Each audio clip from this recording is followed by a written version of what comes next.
Hi, my name is JJ Asgar, and I'm a developer advocate for the IBM Cloud. Today, I'm going to be deploying a simple app to Cloud Foundry, and then taking that exact same app and deploy it to OpenShift. Hopefully, if you're coming from the Cloud Foundry world, you'll see the steps that I walk through, and then you'll see the equivalent on OpenShift, so you can kind of see it as almost a Rosetta Stone. The goal of this video is to be able to see how easy it is to use OpenShift from being comfortable using Cloud Foundry. I do want to say that I do have all these commands also written out in a blog post, which I will link below in the description, where if you're a reader, just go ahead and take that and don't worry about this video. But if you're like me and want to see it actually work, then this will be the great way as I walk through it. Shouldn't be too in depth. That's kind of the goal. I just want to make you see that if you're already in the Cloud Foundry world, moving to OpenShift really isn't that large of a jump. Okay, let's get going. And I need to present. Oops. This app right here is the Cloud Native Python example app that I have. It is already checked out on my machine, and I'm going to be deploying this specifically.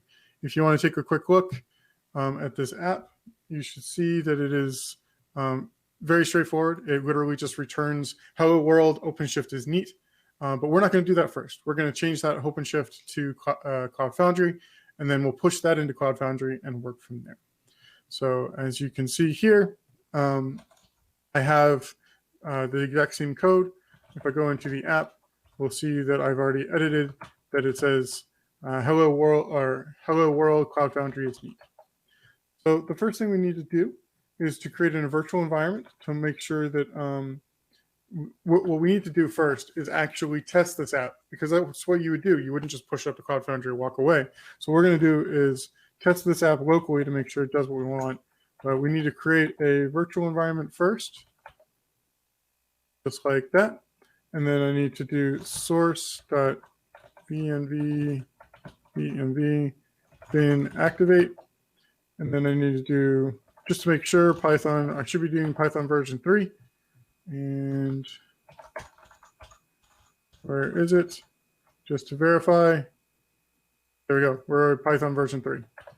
So I will get out of this. Now what we want to do is install all the requirements. So pip install our requirements.txt. Make sure it gets in where we need it to be. It's good. And then we want to do Python, switch Python, just to make sure we're looking at the right one. Yep, Python. And then I should be being able to do app py, make sure we don't have any bugs or anything. And as you can see, port 8080. So what I'll do is I'll go here, localhost, 8080, and there we go. Cloud Foundry is neat. So cool. We have a working app locally on our own machine, pushing in with Cloud Foundry. Or sorry, now we can actually push this to Cloud Foundry. Okay. So next thing we've got to do is we need to create our manifest YAML. And I've already done that here. So I'll go ahead and pull it out, and we'll say it's an application. Hello, nerds, because I couldn't think of anything better. We only want one instance in that, which is good. So what I need to do now is log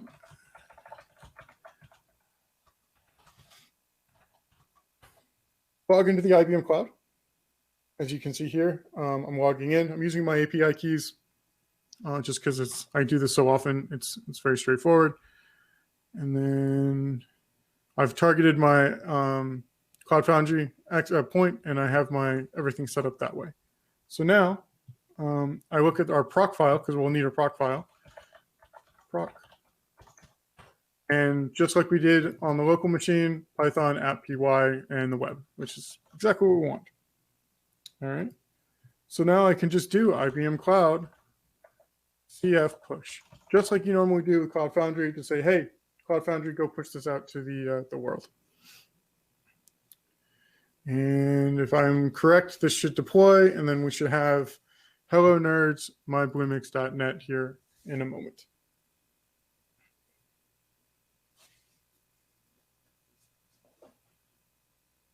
Gotta watch some paint dry for a minute.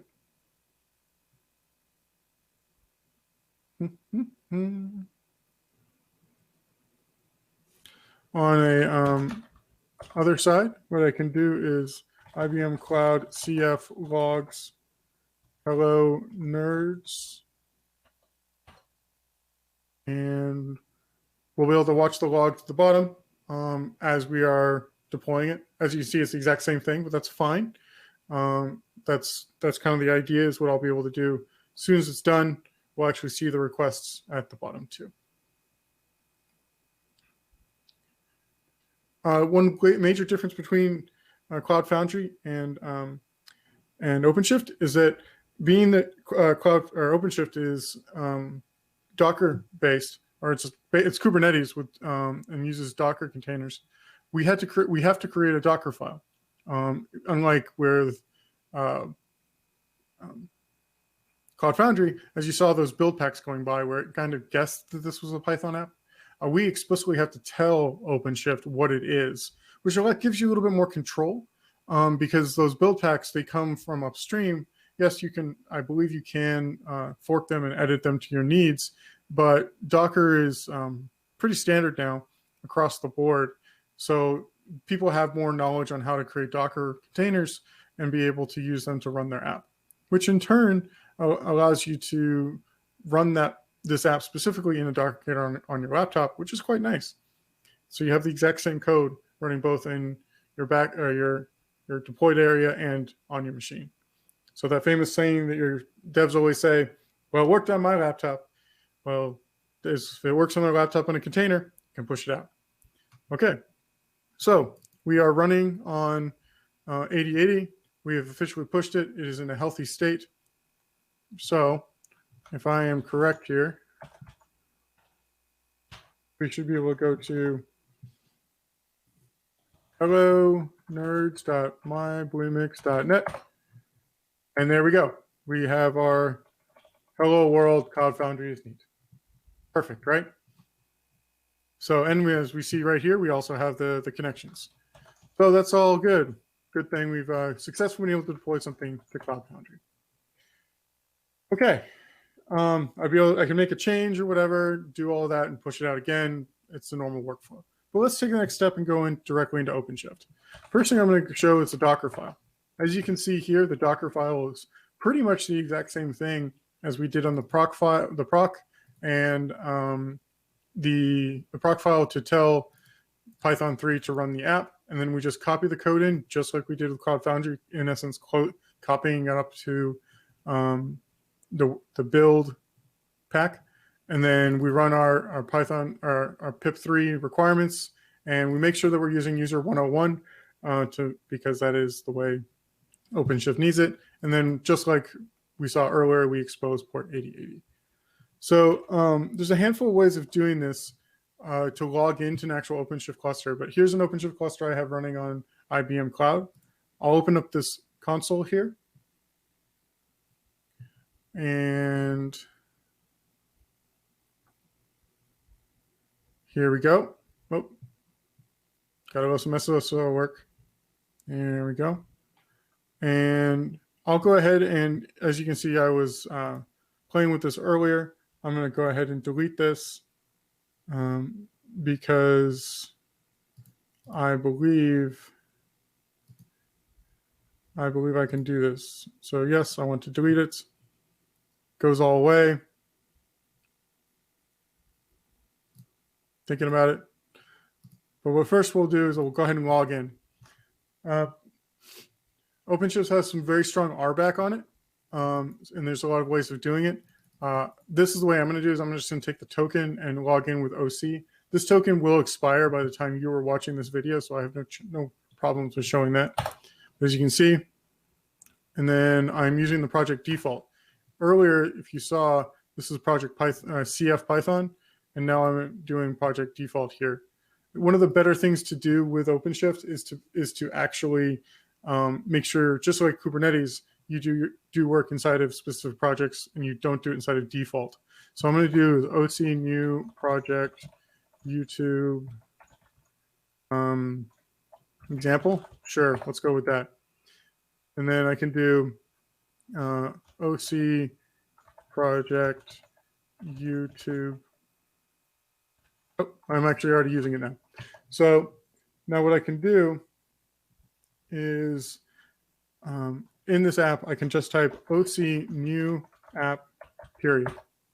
It'll look, check it, sees that the container is Alpine, just as I saw earlier. The Docker build off of master, just as if we wanted. And then we create the resources, the Python is created, and then the build is scheduled. So we can actually use this command right here to watch the build happen. And it did not like that. So let's go ahead and, because my upstream is using Git, sorry, not Git, but the Git user. So if I go into .git/git config and change this one to https:// and then I clone it down because it's trying to clone down via SSH. We want to clone down version HTTPS. So as you see here, oops, which is this one. I just changed it. I'm going to change it back because obviously I want to work on this app. But this way, OpenShift will be able to clone it now. So if I do, let's go ahead and create a new project. So OC new project take 2. We'll change over to take 2. We can do our OC new app period. It'll say, hey, okay, cool. And then there we go. Now we're looking at HTTPS. It's changed. Now it's scheduled. So we should be able to take this command right here and follow and watch the actual things coming out. Wonderful. If you actually come over here real quick and do take 2, here's our take 2. Oh, it's already successful. We've already pushed the app up into and running. As you can see, we already have a service for pointing port 8080 to 8080. We have no routes though, and that's important to know. We can run this on OpenShift, so it's actually doing the work on OpenShift right now, but we can't actually get to it. So what we need to do is something called expose it. So what I'm going to do, just as I said earlier, I'm going to do OC expose SVC cloud native Python example app. Now we exposed it, and you'll see immediately a new route came up down here, which is important. You can click on this link, or you can do OC status, and it will actually tell you that exact same URL right here. So I'll go ahead and click on that URL, and assuming everything's working how I want to, there we go. We see our version with hello world, OpenShift is neat. Now it's important to know that the difference here, the reason why I didn't say Cloud Foundry is because, well, we didn't push our code up into the repo. But if I come along over here and change our thing back, or actually, hold on. What we'll do is come back over here, back into OpenShift, and then we will come to our builds, and these are all our builds here. I will look at our build config for this guy. You'll notice that we have webhooks down here. That's really, really, really powerful. So I'll come along over here now and go into just like this with webhooks. I will delete this webhook. Yep, I really want to delete it. I will create a new webhook to this new cluster, which is right here. So I will copy with the URL in the secret. I will come over to, not that one, add webhook, paste this, and then I'll change it to JSON, and I will add that webhook. And as you can see here in a moment, there we go. So GitHub now knows about our OpenShift cluster. So you're probably wondering, well, okay, cool. Why would I care about that? Well, if I can come back over here and take away that the URL here and go back to me being able to edit the directory. So I can go into app or the code. I can say, hey, hello world. And I'll do YouTube videos are addictive and fun. So then I can do git status, make sure there's no other major changes. There's a change in the manifest, but we don't worry about that. Git add app.py, git commit YouTube video, and I'll go ahead and push it. So now we come over into our app, our Cloud Native Python app, Cloud Native Python app, Cloud Native Python app. We'll see that I pushed it up 23 seconds ago, and we can come back to here and look at our builds. And we should see here in a moment, already build number 2 is complete. And by that time, it's already terminating it and running the new version. So if we give this a moment, there we go. Hello world, YouTube videos are addictive and fun. So in essence, with a handful of the exact same commands, exact same code, I migrated from Cloud Foundry over to OpenShift. It's pretty straightforward when you start playing around with it and really understand the advantages of it. Now that I can just work in that code base, as soon as something merges into master, as you saw earlier that it was looking at master, it will kick off the build and rebuild it. So I can do PRs and things against it to make sure that it works. And there's also ways you can take that and run it in like dev environments on OpenShift too. So instead of just hacking on something locally with Cloud Foundry, getting to the place you want it and pushing it out into production, using OpenShift, you actually can do different branches, different ways to test code. And then when you merge something into master, for instance, it actually gets pushed out. It's unbelievably powerful, allows you as a developer to get the velocity you need to be successful. Hopefully this has been good, and hopefully you've learned something. Please don't hesitate to reach out if ever I can help. I'm pretty much JJ Asgar everywhere you find me. And I look forward to seeing you on the internet. Thanks, y'all.